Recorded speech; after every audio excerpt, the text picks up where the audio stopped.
Уважаемые телезрители, добрый день. С вами в студии Беруля Олег, тендерный эксперт в сфере государственных торгов. Наша передача посвящается вопросам и ответам, касаемых государственных закупок. Тема на сегодняшний день очень актуальна, потому что на территории Республики Крым в полной мере пришли государственные закупки, и, соответственно, у людей возникает очень много вопросов, касаемых этой сферы. Причем хочу обратить внимание, что вопросы возникают не только у государственных заказчиков, которые попадают под действие этих законов, но, соответственно, и у поставщиков. Поэтому мы постараемся в рамках этих передач отвечать на вопросы как поставщиков, так и государственных заказчиков.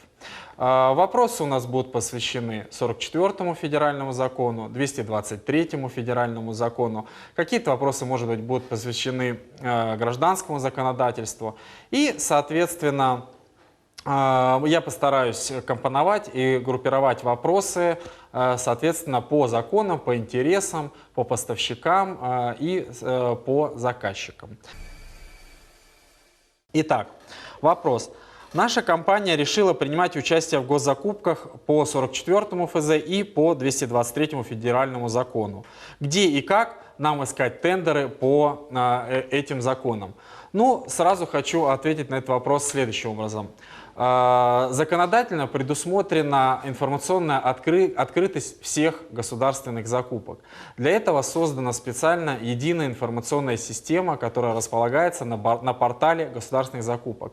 Адрес этого портала www.закупки.gov.ru. Именно там наши государственные заказчики по 44-му федеральному закону и по 223-му федеральному закону размещают все свои тендера.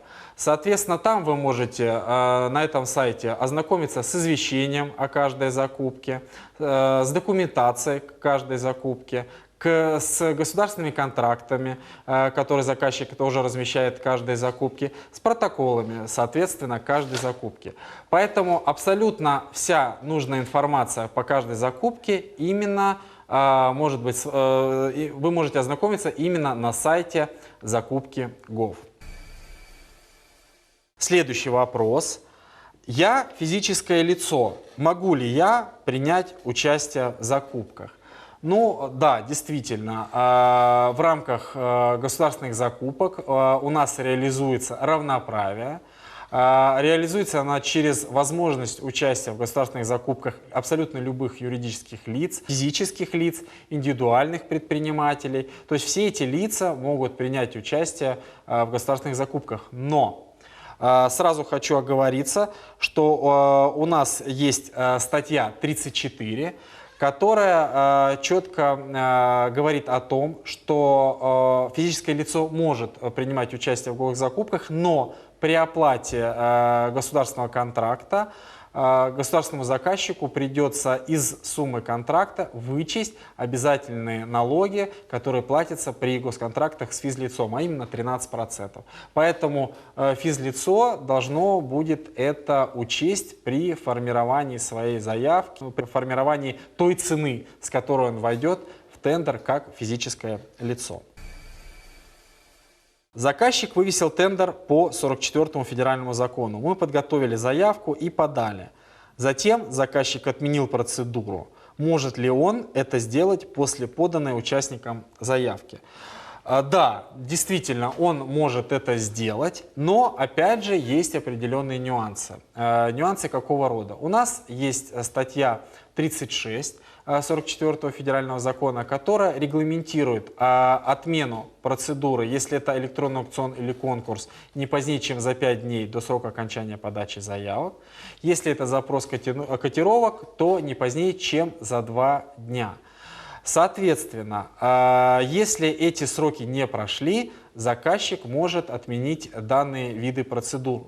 Поэтому я рекомендую на будущее потенциальным поставщикам, после того, как они сформировали свои заявки, подавать их, ну, желательно либо в предпоследний день до срока окончания подачи заявок, либо можно в последний день до срока окончания подачи заявок. Тогда наш потенциальный поставщик не попадет в ситуацию, когда он сформировал заявку, потратил на нее время, подал ее, вот, а заказчик взял и отменил процедуру, потому что, подавая свою заявку, допустим, в предпоследний день или в последний день, поставщик уже в данную ситуацию не попадет, потому что заказчик просто не сможет в эти дни отменить процедуры закупок.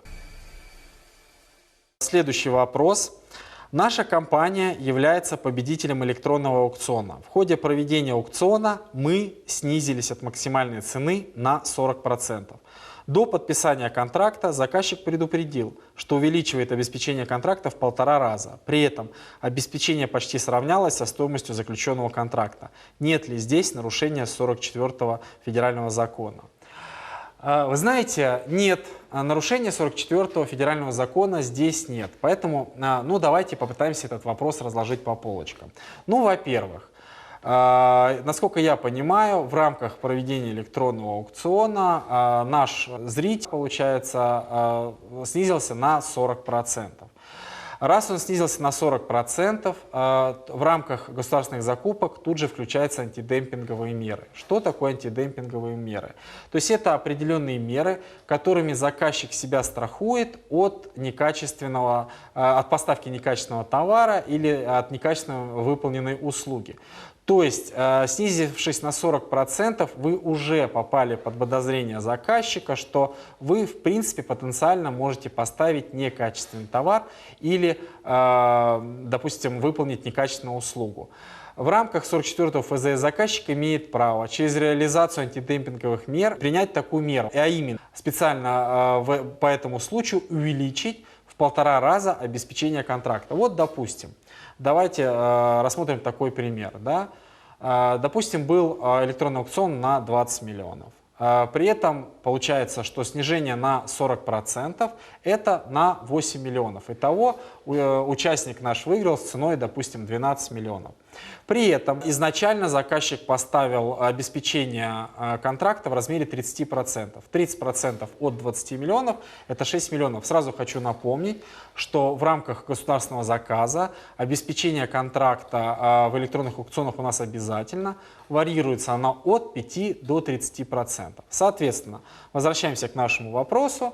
При 20-миллионном электронном аукционе обеспечение контракта 30%, итак 6 миллионов. Снизившись на 40% и дав цену 12 миллионов, получается, что наш потенциальный поставщик попадает под антидемпинговые меры. И государственный заказчик увеличил обеспечение контракта для него в 1,5 раза. Итак, было 6 миллионов, стало 9 миллионов. Получается, что поставщик выигрывает 20-миллионный аукцион с ценой 12 миллионов и при этом платит обеспечение контракта 9 миллионов. Выгодно это или нет, это уже, конечно, решать поставщику, но каждый поставщик, снижаясь так сильно, должен понимать, что он может попасть под антидемпинговые меры и, наверное, сделать выполнение этого государственного контракта экономически невыгодным для себя. Собственно, именно для этого эти антидемпинговые меры и создавались. Поэтому, снижаясь ниже 25%, рекомендую каждому потенциальному поставщику думать, выгодно ли это ему экономически или невыгодно. А при снижении менее 25% антидемпинговые меры не включаются. Мы подготовили заявку на участие в тендере и подали ее. Далее выяснилось, что мы не можем выполнить государственный контракт, так как у нас нет соответствующего специалиста.